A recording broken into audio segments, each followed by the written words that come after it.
तो आज हम देखने वाले हैं देशभक्त चैनल को, जो कि चाइना और यूएसए के बीच में जो हुआ है एआई के लेके। तो चलिए शुरू करते हैं। अमेरिका में साल 2000 के डॉट कॉम बबल को याद करके लोग अभी भी थर-थर कांपते हैं। टेक्नोलॉजी इंडस्ट्री की सूरत ही बदल गई थी उस साल। उसके बाद आता है 2008 का फाइनेंशियल क्राइसिस, जहां फिर से सैकड़ों कंपनीज बंद होती हैं, लाखों नौकरियां जाती हैं। लेकिन वो सब अब बच्चों का खेल लगने लगा है अगर आप 2025 के टेक तूफान को देखेंगे। यूएस टेक स्टॉक्स को एक ही दिन में $1 ट्रिलियन का नुकसान झेलना पड़ा और एआई चिप्स बनाने वाली एनवीडिया कंपनी, अमेरिका की टेक बादशाह जिसे कहा जाता है, उसके $600 बिलियन गायब हो जाते हैं घंटों के अंदर। अमेरिका के पूरे इतिहास में इतना बड़ा सदमा आज तक किसी एक कंपनी को इतनी जल्दी नहीं लगा है। $600 बिलियन कितना होता है, आप इस बात से अंदाजा लगा लीजिए कि रिलायंस इंडस्ट्रीज की वैल्यूएशन करीबन $200 बिलियन की बताई जाती है।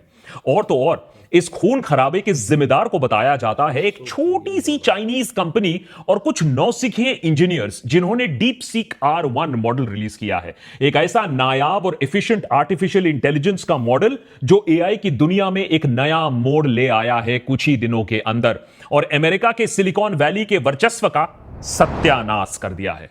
ये डीप सीक किस बला का नाम है, ये समझते हैं आज के एपिसोड में। लेकिन प्रॉब्लम सिर्फ आज अमेरिका के लिए नहीं, पूरे दुनिया के लिए बन चुकी है, क्योंकि पिछले कुछ दिनों में चाइना ने यह बात साफ कर दी है कि साइंस हो, टेक्नोलॉजी हो, ट्रेड हो, इस दुनिया में वो विश्व गुरु बनने के कगार पर आ चुका है। 6th gen fighter, artificial sun prototype, $1 trillion का trade surplus, reusable rocket, quantum computers, लगभग हर डिपार्टमेंट में चाइना यूएस की बराबरी करने में लगा हुआ है। और जैसा कि डीप सीक ने दिखा दिया है, कुछ जगह यूएस से आगे चले गया है कटिंग एज टेक्नोलॉजी में। अमेरिका में इस खतरे को ऑलरेडी पहचान के चाइना को रोकने की कोशिश की जा रही है। अमेरिका कोशिश कर रही है कि अपनी लीड बरकरार रखे, चाइना को रोक दे।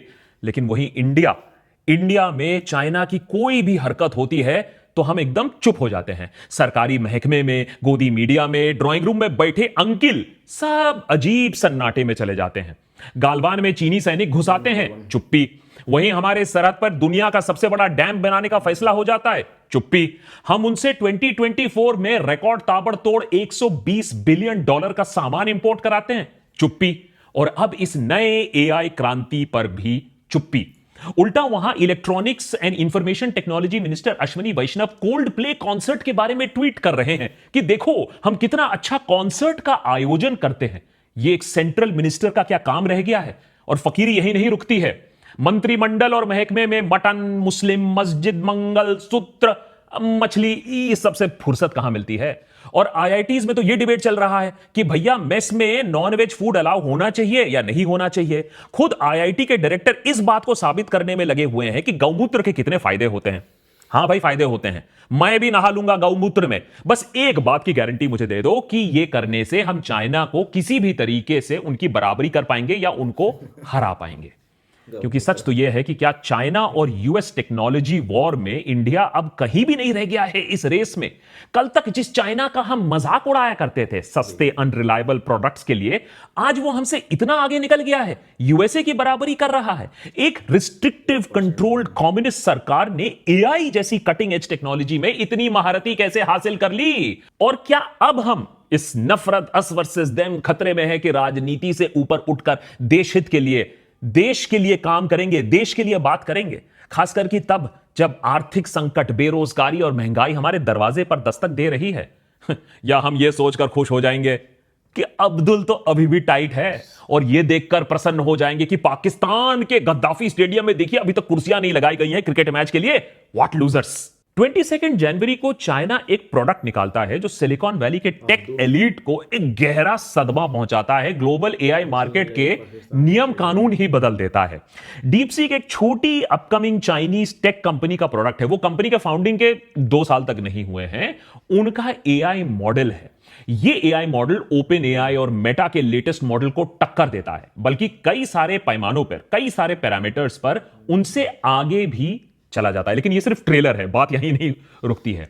डीपसीक को अपने लेटेस्ट R1 मॉडल को सिर्फ $5.6 मिलियन के बजट में ट्रेन किया गया है। एक मॉडल को ट्रेन करने में काफी एफर्ट लगता है, सारा इंफॉर्मेशन उसके अंदर डालना होता है। ज्यादातर एनालिस्ट का एस्टिमेट है कि ये 100 गुना कम है यूएस टेक जायंट्स के ट्रेनिंग कॉस्ट से, 100 गुना कम।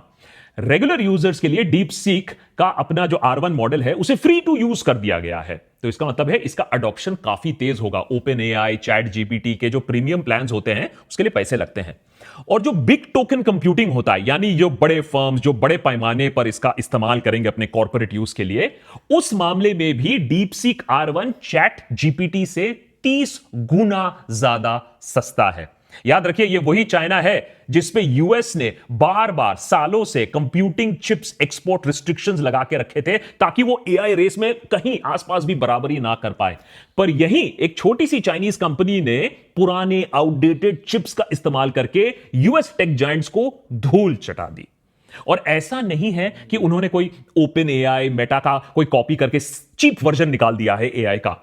उन्होंने एआई को री इमेजिन किया है। 2 मिनट में समझाने की कोशिश करता हूं। ट्रेडिशनल एआई सोच लीजिए एक नंबर को लिखेगा तो वो 32 डेसिमल प्लेसेस तक नंबर लिखता है फॉर एक्यूरेसी। डीपसीक ने कहा कि अरे हम सिर्फ अगर 8 डेसिमल पॉइंट्स इस्तेमाल करें तब भी उतना ही लगभग एक्यूरेट रहेगा, लेकिन 75% मेमोरी कंजम्पशन घट जाती है। नॉर्मल एआई एक एक अक्षर को पढ़ता है एक फर्स्ट ग्रेडर की तरह। अगर आपने सवाल पूछा तो वो पढ़ेगा द, कैट, सैट। डीपसीक क्या करता है, पूरा फ्रेज को एक साथ पढ़ने की कोशिश करता है। 2 गुना ज्यादा फास्टर होता है।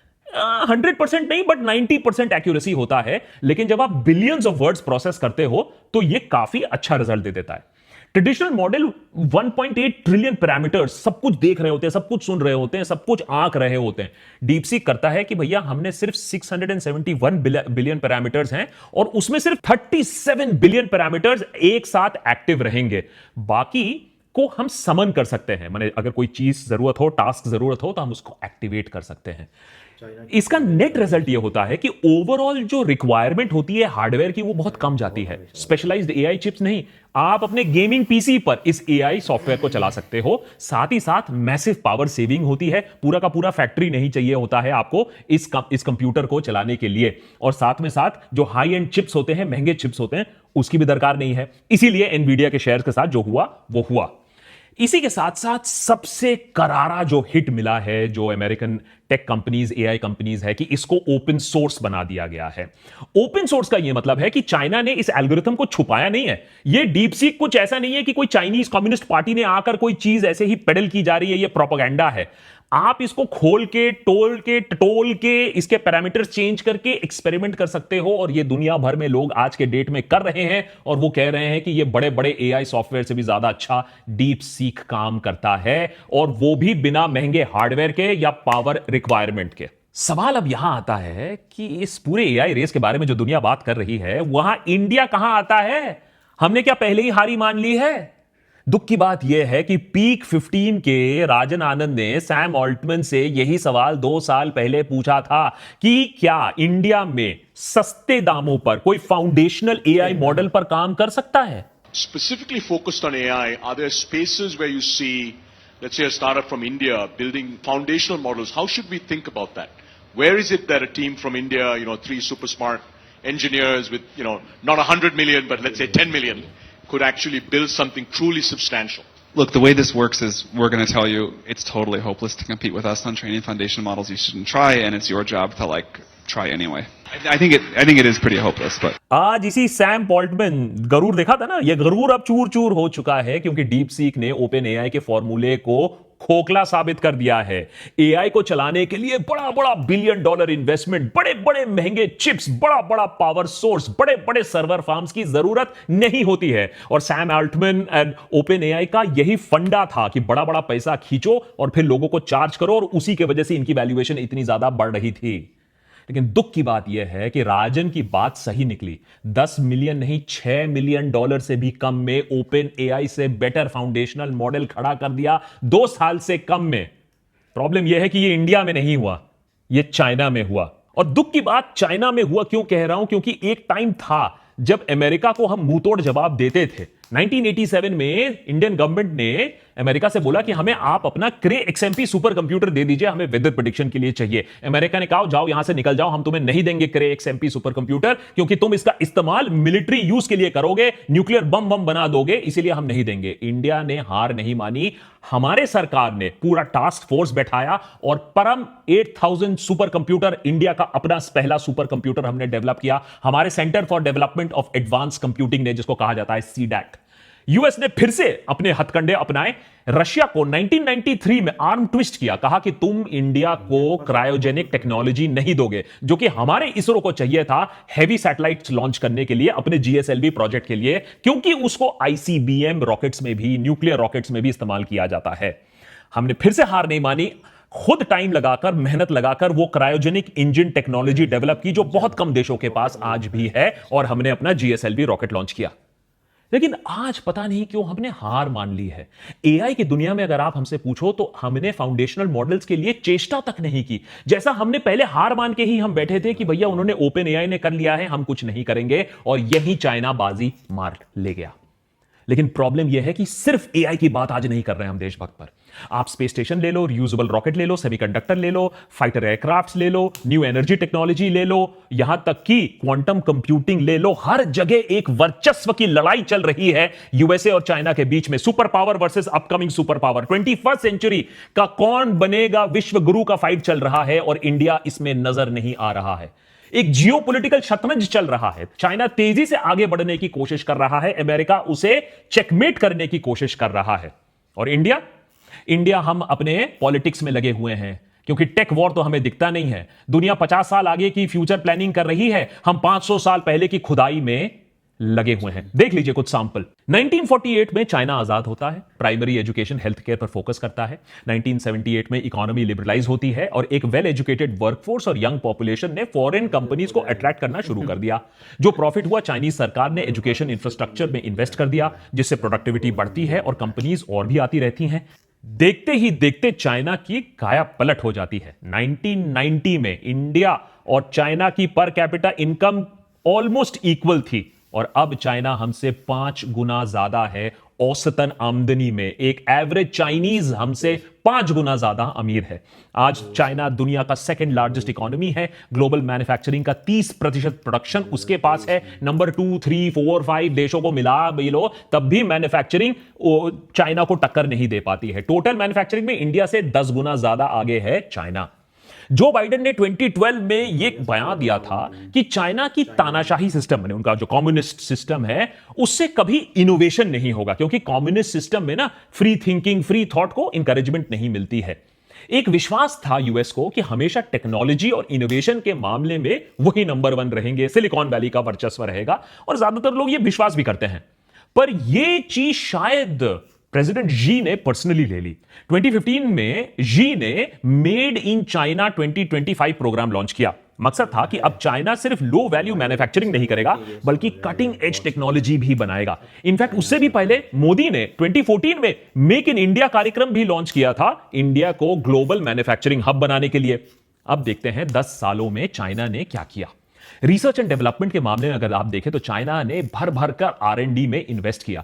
2023 में अगर आप देखें तो चाइना का R&D स्पेंड $723 बिलियन था। 1 ट्रिलियन की तरफ जा रहे हैं सिर्फ R&D स्पेंडिंग में। यह ऑलमोस्ट यूएस के R&D स्पेंडिंग को टक्कर देता है, और हमसे 10 गुना ज्यादा, इंडिया से 10 गुना ज्यादा स्पेंडिंग है। यह स्पेंडिंग चाइना के इकोनॉमिक पावर की वजह से हो पाया। अब इसी इकोनॉमी को कमजोर करने के लिए मेक अमेरिका ग्रेट अगेन का नारा लेकर ट्रंप ने अपने फर्स्ट टर्म में $450 बिलियन का चाइनीज गुड्स पर टैरिफ लगा दिया।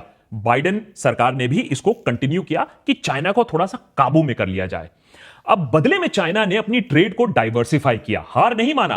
पिछले 10 सालों में आसियान कंट्रीज के साथ ट्रेड को डबल किया। अपने बेल्ट एंड रोड इनिशिएटिव के जरिए चाइना ने 150 देशों में कुल $1 ट्रिलियन का इन्वेस्टमेंट भी किया, ताकि ग्लोबल साउथ के देशों के साथ वो डिप्लोमेटिक और ट्रेड रिलेशंस ग्रो कर पाए, अपना वर्चस्व वहां स्थापित कर पाए। ऐसे डाइवर्सिफिकेशन के चलते कम्युनिस्ट चाइना की इकोनॉमी को वो संभाल पाए और टेक रेस में भी इन्वेस्ट कर पाए।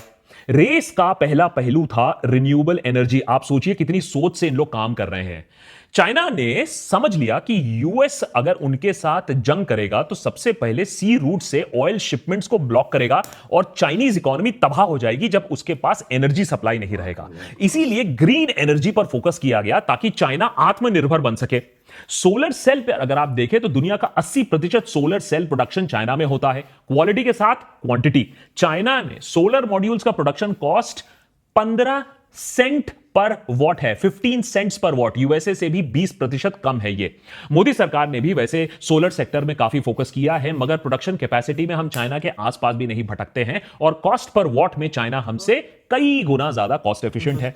इलेक्ट्रिक व्हीकल्स की अगर हम बात करें, 2024 में ग्लोबल ईवी सेल्स में 60% सेल्स चाइना में हुई। चाइना में पूरी 11 मिलियन ईवी गाड़ियां की बिक्री हुई। चाइना में टोटल कार सेल्स में 50% से ज्यादा ईवी सेल्स होती हैं। इंडिया में वो नंबर सिर्फ 2% है। 2020 में यूएस ने कहा कि हम चाइना के हुआवे को कोई भी सेमीकंडक्टर नहीं बेचेंगे। फिर 2022 में बाइडेन ने US to China computing chip export पर ऑलमोस्ट बैन लगा दिया और 2024 आते आते टोटल कंप्यूटिंग चिप बैन लग चुका है। और दुनिया में किसी भी कंपनी के कंप्यूटिंग चिप्स में अगर अमेरिकन टेक्नोलॉजी इस्तेमाल होता है तो वो चाइनीज कंपनीज को चिप नहीं बेच सकती हैं। आप सोचिए कितने कड़े रिस्ट्रिक्शंस लगे हुए हैं। अब इसका असर तो पड़ा है। चाइना खुद का सेमीकंडक्टर मैन्युफैक्चरिंग हब अभी तक नहीं बना पाया है, मगर इसी आपदा में भी डीप सीक ने अवसर ढूंढा। डीप सीक ने पुराने कंप्यूटर्स और कहीं कहीं इंपोर्टेड चिप्स का इस्तेमाल करके एक नई एआई टेक्नोलॉजी का आविष्कार कर दिया, जिसको दुनिया में रिलीज कर दिया है। और अगर आप कंप्यूटिंग फील्ड के बारे में बात करें तो पिछले ही महीने चाइना ने टिनयान 504 रिलीज किया है। दुनिया का सबसे पावरफुल क्वांटम कंप्यूटर में से एक अब इसे माना जाता है। 2011 में यूएस ने चाइना को इंटरनेशनल स्पेस स्टेशन में अपने एस्ट्रोनॉट भेजने से भी बंद कर दिया।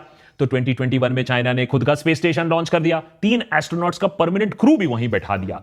एक 21st century race to the moon भी चल रहा है और चाइना का कहना है कि वो 2030 आने तक वो एक एस्ट्रोनॉट चांद तक भी पहुंचा देगा। वहीं यूएसए ने भी अपना आर्टेमिस प्रोग्राम लॉन्च किया है वापस एस्ट्रोनॉट्स को मून में ले जाने के लिए। तो रेस टू द मून भी चल रहा है। पिछले साल लैंड स्पेस नामक एक चाइनीज कंपनी ने अपने रीयूजेबल रॉकेट्स का एक मॉडल टेस्टिंग भी किया। इंजन री-इग्निशन, प्रिसाइज लैंडिंग जैसे कई कोर एरियाज में टेस्टिंग कामयाब थी। इस कंपनी ने अब चाइनीज सरकार भी उसको फंड कर रही है। शायद 2025 में स्पेसएक्स को भी यहां टक्कर मिलने वाला है। वैसे मस्क को काफी टक्कर चाइना से मिलने वाली है। कुछ दिनों पहले चाइना के चैंगवेंग सैटेलाइट टेक्नोलॉजी कंपनी ने अनाउंस किया कि उन्होंने सक्सेसफुली 100 GB डेटा पर second satellite to ground transmission data transfer हासिल की है। यह दुनिया का फास्टेस्ट ट्रांसफर स्पीड है between space and earth. Musk के स्टारलिंक को भी पीछे छोड़ दिया। 1 गुना 2 गुना नहीं, स्टारलिंक से पूरा 10 गुना ज्यादा ट्रांसफर स्पीड फास्टर था। मिलिट्री इंडस्ट्रियल कॉम्प्लेक्स में भी रेस चल रही है। 26 दिसंबर 2024 को चाइना के चेंडू शहर में दुनिया में सबसे पहली बार एक 6th जनरेशन फाइटर को हवा में देखा गया। यूएस का 6th जनरेशन फाइटर अभी तक पब्लिक में नहीं देखा गया है। इंडिया भी अभी 4th जनरेशन पर अटका हुआ है। 5th जनरेशन के लिए अभी शायद 10 साल और इंतजार करना पड़ा। हाल इतनी खराब है कि इंडियन एयरफोर्स ने हिंदुस्तान एरोनॉटिक्स लिमिटेड से 2010 में जो 40 तेजस फाइटर्स ऑर्डर किए थे वो अभी तक डिलीवर नहीं हुए हैं। एचएएल का कहना है कि यूएस से कुछ पार्ट्स आने थे वो नहीं आए हैं। वहां चाइना अपनी सप्लाई चेन को आत्मनिर्भर बना चुका है। हर चीज के लिए यूएस पर वो डिपेंड नहीं करता है। ऐसे कई और फील्ड्स हैं, hypersonic missiles, naval technology, cyber warfare, drone technology. अब सारे फील्ड के बारे में बात करने लगेंगे तो पूरी रात निकल जाएगी। लेकिन एक आखिरी फील्ड मेंशन करूंगा जहां कुछ ही हफ्तों पहले एक वर्ल्ड रिकॉर्ड सेट होता है, न्यूक्लियर फ्यूजन। वो प्रोसेस जिससे सूरज एनर्जी प्रोड्यूस करता है। अभी तक ये सारे जो हमारे न्यूक्लियर रिएक्टर्स हैं ये न्यूक्लियर फिशन से चलते हैं, पर दिक्कत ये होती है कि इससे काफी रेडियो एक्टिव वेस्ट प्रोड्यूस होता है। थ्योरेटिकली फ्यूजन रिएक्टर्स बनाना संभव है और इनसे बेहद कम रेडियो एक्टिव वेस्ट भी बनता है, पर यह बहुत मुश्किल है बनाना क्योंकि बेहद हाई टेम्परेचर्स मेंटेन करने होते हैं इसको काम करने के लिए। लेकिन दिसंबर 30, 2024 को चाइना के ईस्ट रिएक्टर में इन्होंने एक रिकॉर्ड को तोड़ा। 1000 सेकेंड से ज्यादा प्लाज्मा कंफाइनमेंट रखा। 100 मिलियन डिग्री सेल्सियस का तापमान मेंटेन रखा। 100 मिलियन डिग्री सेल्सियस माने सूरज का तापमान मेंटेन रखा। और यह क्रूशल कदम है न्यूक्लियर फ्यूजन टेक्नोलॉजी की तरफ, जिसे एक दिन जीरो एमिशन पर मास एनर्जी प्रोड्यूस हो सकती है। अब आप सोचिए, जिस देश के पास यह टेक्नोलॉजी आ गई, जिसने इसको मास्टर कर लिया, वो एनर्जी के क्षेत्र में अपने आप विश्व गुरु बन जाएगा। हाल ही में चाइना ने करीबन $1 ट्रिलियन ट्रेड सरप्लस की घोषणा की। ये माने दुनिया भर में सामान खरीद के, दुनिया भर को सामान बेच के चाइना को कितना पैसा मिला? $1 ट्रिलियन। इसमें हमारा भी काफी योगदान है। भारत ने करीब $100 बिलियन तो एक्स्ट्रा चाइना को ही दिए हैं। कहने के लिए तो हम भी यूएस और चाइना के बाद नंबर 3 जीडीपी बनने वाले हैं, लेकिन असली रेस में हम बहुत पीछे रह गए हैं। और इस रेस में आगे बढ़ने के लिए सबसे पहले तो हमें अपनी सोच बदलनी पड़ेगी। हमारे पास ना गूगल है, ना ओपन एआई है, ना आज डीप सीक है, लेकिन हम जरूर ये करते हैं, व्हाट्सएप पर अमेरिकन टेक कंपनीज के सीईओज को इंडियंस बताकर फास्ट फॉरवर्ड सबको कर देते हैं। कहते हैं देखो इंडियंस का राज चल रहा है अमेरिका में, जबकि सच तो यह है कि उनमें से एक भी सिटीजन इंडिया का नहीं है साहब, सिटीजनशिप छोड़कर भाग चुके हैं। प्रॉब्लम यहां पैसों की भी नहीं है। टीसीएस, इंफोसिस, अंबानी जैसे लोग ने एआई प्रोजेक्ट शुरू तो किए और इन कंपनीज के लिए 50, 60, 6 तो बहुत कम है, $50-60 बिलियन भी लगाना कोई बड़ी बात नहीं होती। लेकिन किसी के पास ना विजन था, ना रिस्क टेकिंग एबिलिटी था और शायद टैलेंट भी नहीं दिखा होगा।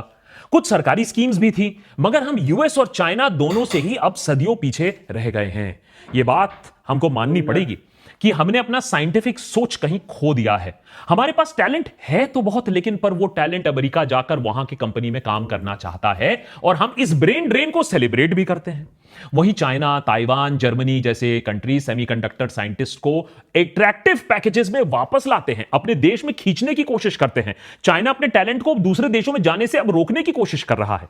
इंडिया के फॉक्सकॉन फैक्ट्री में जो चाइनीज वर्कर्स काम कर रहे थे, उनको चाइना की सरकार ने कहा कोई जरूरत नहीं है, वापस आ जाओ, तुम लोग वापस आ जाओ, और जरूरी इक्विपमेंट को भी डिले कर रहे हैं।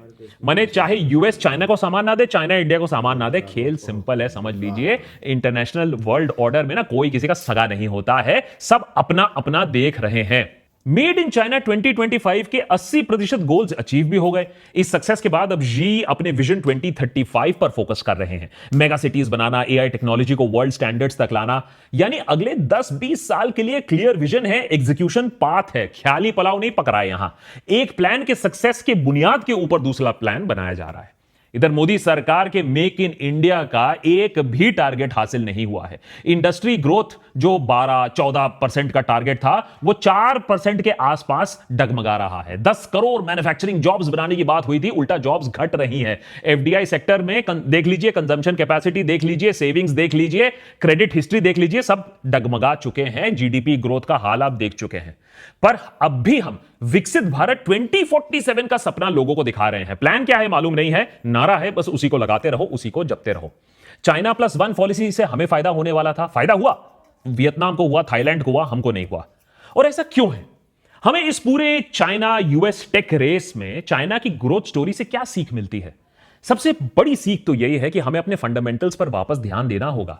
AI, fighter jet, space station, nuclear fission, ये सब सुनने में बहुत अच्छा लगता है, लेकिन बुनियादी हकीकत तो यही है कि बढ़िया एजुकेशन, हेल्थ केयर, इंफ्रास्ट्रक्चर, इस पर ध्यान देना होगा।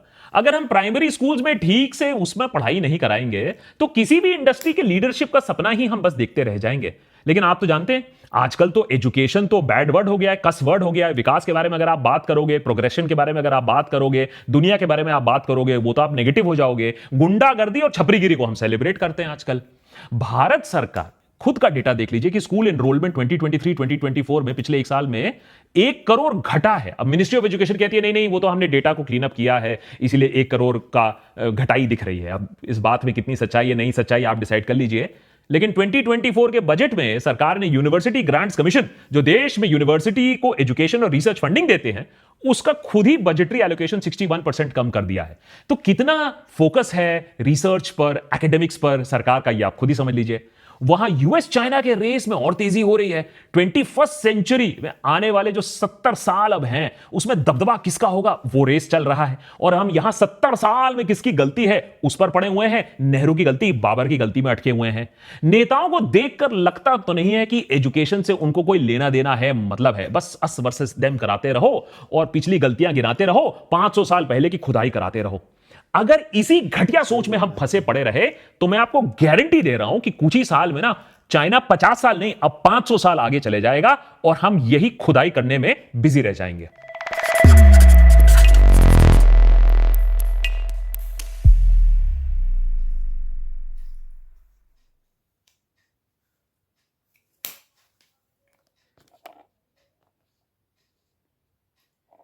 देशभक्त चैनल को जाके सब्सक्राइब करें। वीडियो देखने के लिए धन्यवाद। Thank you so much.